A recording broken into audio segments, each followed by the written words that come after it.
En el otoño de 1975, la Ciudad de México despertó con la noticia de un nuevo crimen. La prensa lo llamó el asesino del ajedrez, un apodo siniestro para un asesino serial que dejaba un alfil de ajedrez en la escena del crimen cuidadosamente colocado sobre el cuerpo de sus víctimas. Durante meses, el terror reinó en la ciudad.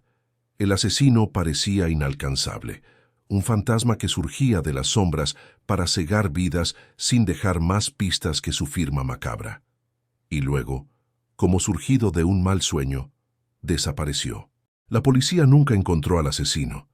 Las calles recuperaron su normalidad y la gente continuó con sus vidas, aunque siempre con un susurro de recelo. Pasaron 5 décadas y el caso quedó como una anécdota oscura de los años 70, hasta que en junio de 2025 un nuevo asesinato trajo de vuelta la pesadilla. El cuerpo de la periodista Clara Jiménez fue hallado en su departamento en la colonia Roma. Su rostro mostraba una mueca de horror y en su pecho, como un recordatorio burlón, un alfil de madera antigua. El inspector Manuel Urrutia fue uno de los primeros en llegar a la escena. A sus 58 años, la mención de el asesino del ajedrez le pareció un mal chiste de la prensa sensacionalista, pero cuando vio el alfil, supo que estaban ante algo más que un imitador. El caso quedó en manos de la Unidad de Delitos Mayores. Las fotografías antiguas del caso original pasaron de mano en mano, mientras la prensa recuperaba la vieja historia y la convertía en carne fresca para el morbo público. ¿Y si es el mismo tipo?, preguntó el joven detective Ramírez, mientras hojeaba un viejo archivo amarillento.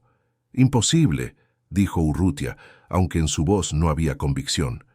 Tendría que tener más de 70 años. No puede ser el mismo.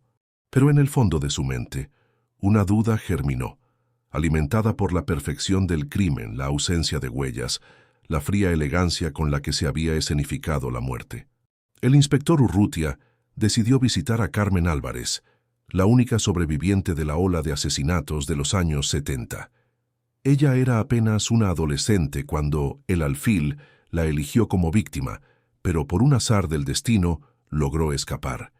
Hoy, Carmen era una mujer de casi 70 años que vivía en un modesto departamento en Coyoacán. ¿Cree que es el mismo hombre?, preguntó Urrutia mientras Carmen preparaba café en una cafetera desgastada. Nunca lo olvidé, respondió ella sin mirarlo. Ni su voz, ni su olor. Ese hombre disfrutaba de cada instante. Si ha vuelto, no lo subestimen. ¿Qué recuerda de él? Que siempre hablaba de los sacrificios, dijo Carmen con un escalofrío. De que cada muerte era un movimiento necesario en su juego. Un sacrificio para la eternidad. ¿Un juego?, repitió Urrutia inquieto. Sí, un tablero sin fin. Carmen dejó la taza de café sobre la mesa con un golpecito seco. Su mirada estaba perdida, como si viera algo que Urrutia no podía ver. Esa misma noche, el asesino volvió a matar. El cuerpo de un taxista apareció en la calzada de Tlalpan. La misma firma, un alfil. La ciudad entera contuvo el aliento. Las redes sociales servían de teorías y miedos, y la policía recibía llamadas delirantes de testigos que decían haber visto al asesino en cada sombra. Urrutia revisó cada fotografía, cada recorte de periódico viejo. Empezó a obsesionarse con el patrón. Las víctimas parecían elegidas al azar, pero él intuía que no era así. Todo respondía a un esquema invisible, a un plan que solo el asesino conocía. El inspector se encerraba en su oficina, rodeado de papeles y mapas. Las noches se alargaban, y los límites entre pasado y presente comenzaban a desdibujarse. A veces creía escuchar pasos en el pasillo o el sonido sordo de una pieza de ajedrez que caía sobre el piso. Una madrugada, Urrutia recibió una llamada anónima. Una voz masculina, grave y pausada, le habló con una calma perturbadora. «Detective Urrutia, ¿le gusta el ajedrez?» «¿Quién habla?», preguntó él conteniendo la respiración. «El sacrificio es el arte más puro, pero solo si se entiende el final. ¿Está listo para ver el final?». Y colgó. La voz se le quedó clavada como una astilla en el cerebro.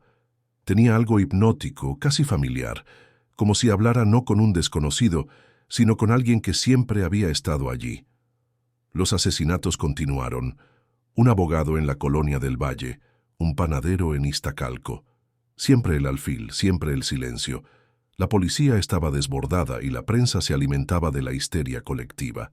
Urrutia empezó a ver a la ciudad como un tablero de ajedrez. Calles y avenidas como líneas negras y blancas, edificios como piezas que podían caer en cualquier momento. Los crímenes no eran al azar, comprendió. Cada lugar, cada víctima, respondía a un patrón geométrico. Pero ¿cuál era el objetivo final? Seguía siendo un misterio. Una tarde, Urrutia recibió un sobre sin remitente. Dentro había una foto vieja en blanco y negro de la escena de un crimen de 1975. Y junto a ella, una nota escrita a mano. El juego nunca terminó. Vuelve al principio. El inspector viajó a la vieja casa donde se halló a la primera víctima en 1975. Era un edificio abandonado en la colonia Juárez, cubierto de grafitis y polvo. Dentro, la atmósfera estaba cargada de un silencio pesado. Subió las escaleras y llegó al apartamento donde comenzó todo. Allí, en la penumbra, vio el tablero de ajedrez que alguien había colocado sobre una mesa rota. Las piezas estaban dispuestas en medio de una partida inconclusa. Un movimiento, solo uno, el sacrificio perfecto. Mientras contemplaba el tablero, Urrutia sintió un escalofrío en la nuca. Una figura emergió de las sombras, un hombre alto, vestido con un abrigo oscuro. Su cabello era completamente blanco y su piel estaba surcada por arrugas profundas, pero sus ojos estaban llenos de una inteligencia fría, casi animal. Lo esperaba, dijo el hombre con una sonrisa tenue. El sacrificio final siempre fue para usted. Urrutia no podía moverse. La figura colocó un alfil en el centro del tablero. ¿Quién es usted?, preguntó el inspector con un hilo de voz. Yo soy el jugador, dijo el hombre, el que ve el tablero completo. ¿Por qué ha vuelto? Porque el juego nunca terminó, siempre hay un sacrificio más, y usted, detective, es mi última pieza. El hombre levantó un cuchillo largo y curvado, como los de los rituales antiguos. Urrutia, paralizado por el miedo, apenas logró dar un paso atrás antes de que la figura se lanzara hacia él. El forcejeo fue breve y brutal. Urrutia logró derribar al asesino, pero no antes de sentir el filo del cuchillo rozar su costado. Sangraba, pero la adrenalina lo mantenía de pie. «No puedes matarme», jadeó el asesino con una sonrisa macabra. «Yo soy el sacrificio eterno». Urrutia, con un grito de furia, lo golpeó con una lámpara rota. El hombre cayó, inconsciente o muerto, no lo sabía. Salió tambaleándose del edificio mientras las sirenas policiales se acercaban. El asesino, identificado finalmente como Álvaro Salcedo, había sido un profesor de matemáticas obsesionado con el ajedrez y la simetría. Tenía 78 años. La policía respiró aliviada cuando vieron su cuerpo sin vida. Pero Urrutia no. Semanas después, mientras se recuperaba de sus heridas, Urrutia recibió un último sobre. Dentro había una foto suya, tomada esa noche en el edificio abandonado. En la foto, detrás de él, se distinguía una silueta en la penumbra. El mensaje decía: «El tablero siempre continúa». El inspector supo entonces que el juego no había terminado, que la sombra de El Alfil siempre estaría allí, moviéndose entre la niebla de la ciudad, listo para un nuevo sacrificio.